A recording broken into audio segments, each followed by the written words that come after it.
Welcome to the Tech Egg. Don't get scrambled. Enjoy the video. You start by ensuring your Laravel app, composer, and database are ready.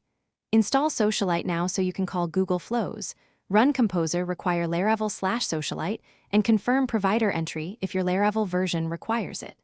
Next, create Google OAuth credentials in the Google Cloud Console and copy client ID and client secret.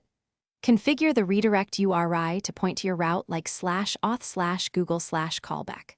Once done, add credentials to env as Google Client ID, Google Client Secret, and Google Redirect to avoid hardcoding values.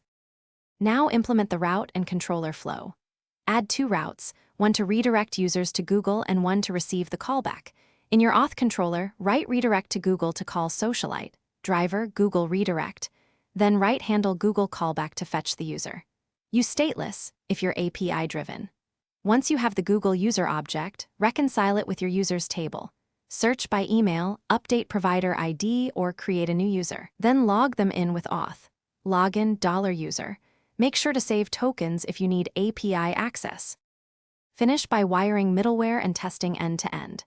Ensure app URL and redirect URI match exactly what you registered at Google, including protocol and trailing slash. After logging in, redirect users appropriately, seed roles if needed, and persist tokens for future API calls.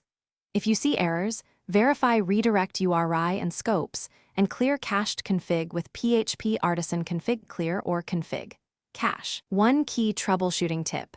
A redirect mismatch is the most common failure. Double-check every. Thanks for watching. Consider subscribing if I helped unscramble your problems.